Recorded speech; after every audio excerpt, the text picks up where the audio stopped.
Good morning. What you saying? Oh, Nyamia do me hoya. Ede Nyamia se. Me hoya pa. To be able to bet be am ready. No problem. Aye. We dey wan also want to be abren e nko bet. Is he rich? Enka throughout the history of Ejumaya open one Champions League there. It should be straightforward for analysts. It should be today. Games no It should be today. The only thing Ebema what shower analysis is when you move away from science. Na who share a situation of belief. But I can believe the air supporters there. Wow, pundits believe in Yawodia. Say OBGB say BBC. For instance, my remember a typical example. Say na we make us a hypocrite. Dana Barcelona a year remontada against Paris Saint-Germain. Which as a pundit, I didn't need to predict say Barcelona be. Whoever's a team now, clearly. Anybody a couple of first leg or Paris Saint-Germain. Maybe behind chess say Barcelona could do it. And for your analysis on that day, you should predict Barcelona before. Until it is done. Then it will be amazing and say, hey, I didn't see. And young Konyango can say because it is special that it happened that way. And for instance, your both first leg we were in Norway. Nobody as a Sporting CP 4-3 goals to nil. Norwich and the only thing that can happen in this game, I say Sporting for no person omaka. Now almost turning things around. But the question you ask is say, Saburo team we this season, what would that? So only team be at now. Team no is forced to attack them. Throw caution to air. Who need defensive? Who be because I also got to catch against Bodo and Sheoda. Inter tried it. Inter. Anfa. More the best defense. Anfa. Saburo team we. You don't go chasing them. Unless you've not watched them. So I show more, I can pardon you. But what show me so more now? Any team that is forced, I want to just space one a cheat. Now I'll open the cat because I want to show goals against this Bodo team. Rich. Oh, but no is over. Oh, attacking no is so attack you. When you're for crying, say what's on us, what will be. And this time. Because me Gini say the way of Sporting Club de Portugal be bono. I don't know about so watch a goals nibi. And until I say Sporting CP, entini over 10 training no. O shebu da bodo sube shedibi. Nhyira FM. And onono is a dia rich. Only in and then no protect. Wakoje 3 away. And to be fair, there is nothing to protect. He is already down. And you see who is down, fears no fall. Ono so say born and you have pony a uniform. But at least supporters no mobile Portugal stadium they must see their team fighting to get back. So you know man team supporters who will leave the stadium and said at least we want to witness your players trying as much as possible. Say they are 2 or more no way no they will turn and normal around. Anye. Bodo be yomo and Bodo for me are already qualified from the first leg. You see, Rich, so kwa kwa ye adwuma bi o. Ni ka so wo adwuma no. Wo di kan ye bi dadana. Aka be 20% bi pe no so de so na o complete ya. Rich, that 20% is still a job you have to do. And you be asked now one. Even though Moko Bay Arena Ekobo 1-1 against Bayer Leverkusen. Obia te pese o Arsenal your favorites. and that at home they will omubeji Bayern for Leverkusen. I subscribe to Sir and Kofolo Mokasano. But Rich, Arsenal need to put in a certain work. And so on you Bayern for Leverkusen for now. So we are complacent, so we just have to appear.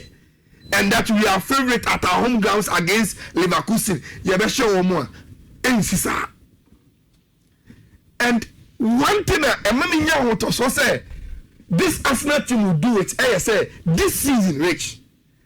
It seems all the pains they've gone through as a club are strengthened or complacent. And even in games, who could out in China say Arsenal Beseno. So over Mikel Arteta about the pre-match press conference now or communicating on the match. You could clearly sense there is a coach all cast to guard against complacency. That is all that Arsenal will need in this game. And my name fan is simple. This Leverkusen team can be very, very stubborn. And I mean a German club. Germans tactically are very, very good. And even though they know, say underdogs, Rich. Ombetini about the more park and so and what the game will be why you can't break them down. And it's not as if they don't have quality. The likes of Grimaldo Muno Pokumia are still around. They can be very, very tricky. Say but I think say Arsenal a huge favorite say Ombetini are qualify aye Ejumano. Now to the two games. Marcus say on the face of it. So, when you're a football analyst, don't put yourself in supporters for no angle. No? The perspective of, I also UGD. I am sorry. We do what we see. Empirical analysis, who is better? And no credit said, the first leg game situations, I'm clearly. Say Paris Saint-Germain should be able to qualify against Chelsea. Real Madrid should be able to qualify against City because of the first leg results. No,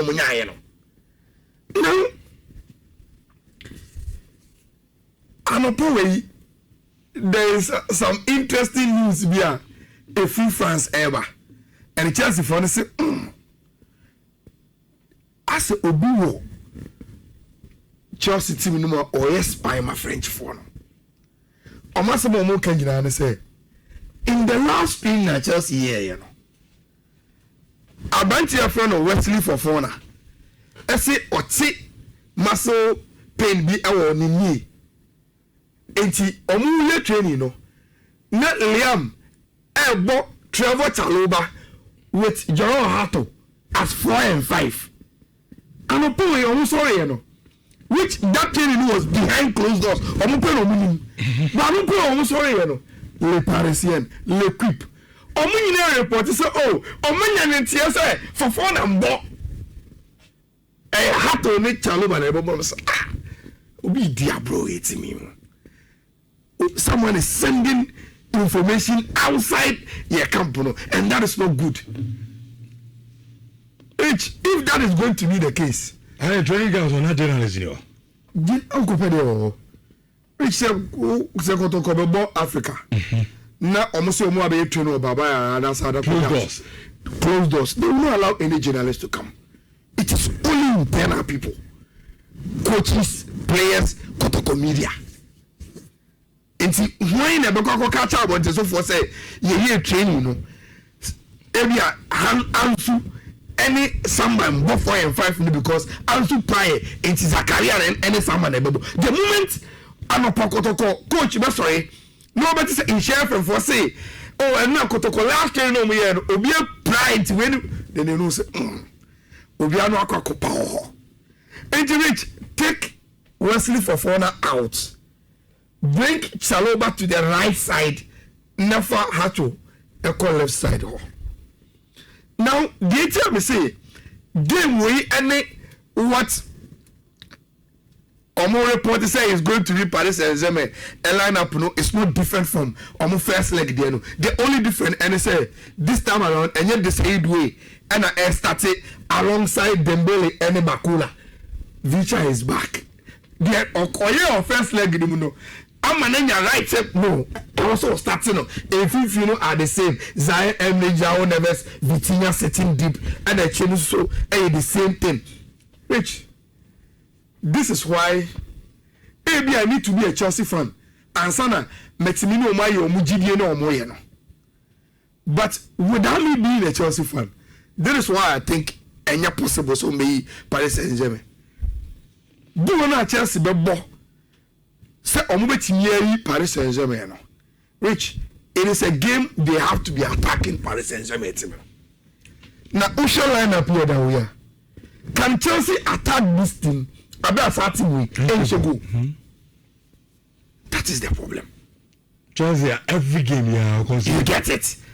As weak as Omotie, yes, Shaloba Ato, Kukuera, they want Omobe attacking beautifully. This is in Romeo no border. No, and see, that is my only fear for Chelsea fans. You know, say, yes, you want to attack and overturn a resource.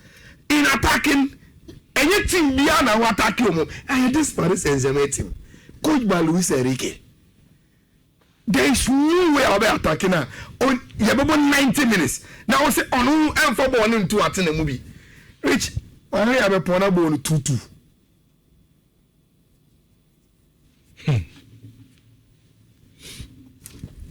Shoot with the Zene. Obian Dovoconin. Oh, sorry, no, I've already said it. I had the same thing and I sit for the person way. When you say in the first leg. Pep Guardiola starting 11 or do a game anymore. Was not Jimmy. Not only say Real Madrid was at the weakest level. Let me go and steal the first leg. Now I'm finish it off. Only where Real Madrid came to hit him from. Because in that game, she attackers was a good game. Doku boy, Semenyo boy.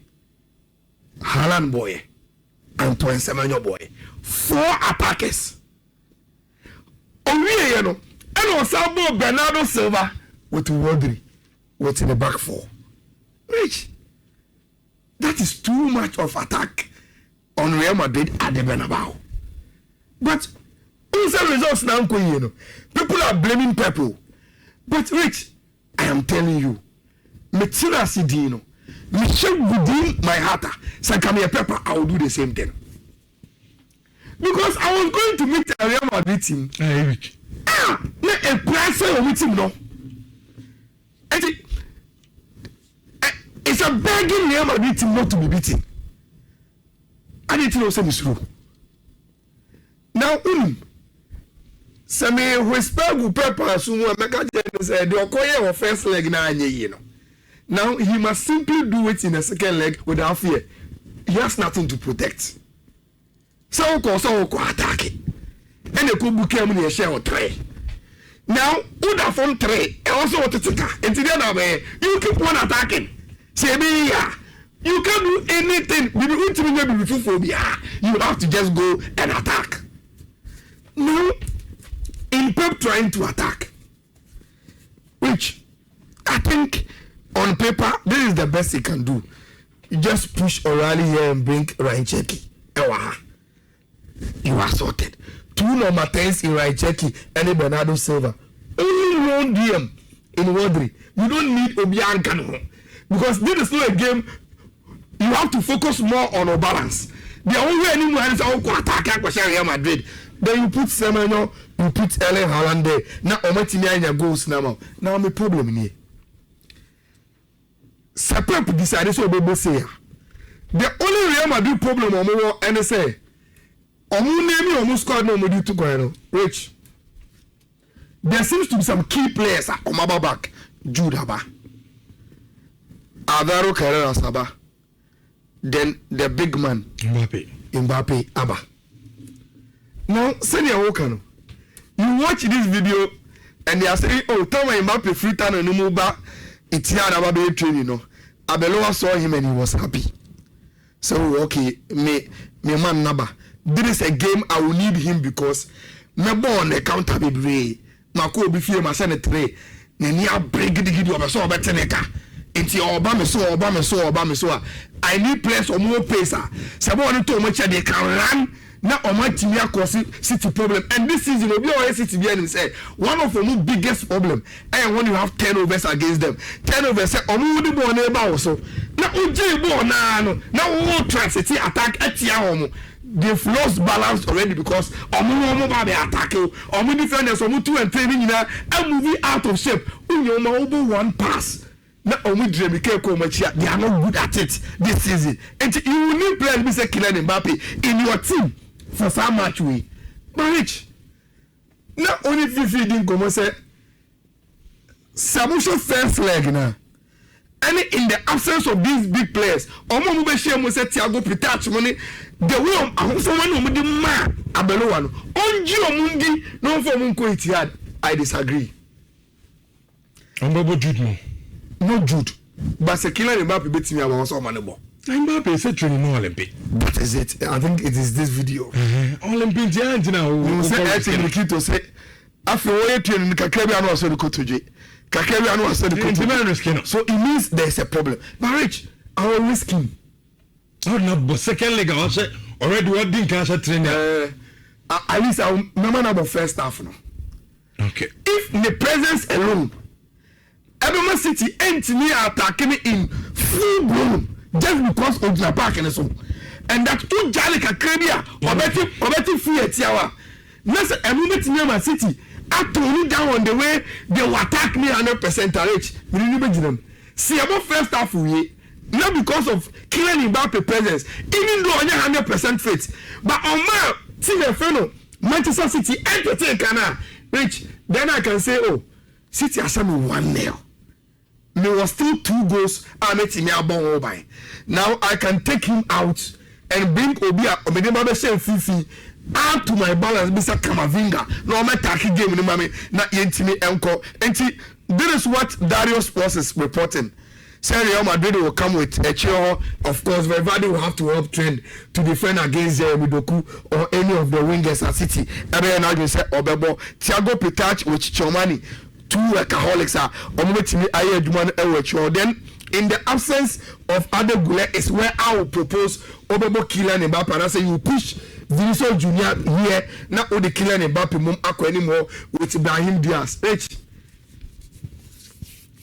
City team now this season, you know, they don't have what it takes. So I'm about to 3-0 against Real Madrid. Okay. And yet Casatin team, yeah. And yes, the City team na eye on fire maybe a Kevin De Bruyne no share Real Madrid no and yes our City team na wo see here a City team they can look good on the eye attack you very very well but okay who can carry person no so echo match and a vintage City team that can do the job so honestly they don't so they don't know so what team mean Barcelona. Oh, okay. Send any games in the panel. Because of no Barcelona. Okay. Barcelona ni be na Madrid Martin Coman say Martin Coman. And I don't come fair me because also yeah Madrid for just to also my just to Zombelu sit am see Barcelona ni na Casarich simple 3 goals bina yetimi embra na emedi yenkomo first one no BW462 D4 DE2 then the second one here BW46360 65A and the last one BW46362 E4 no EA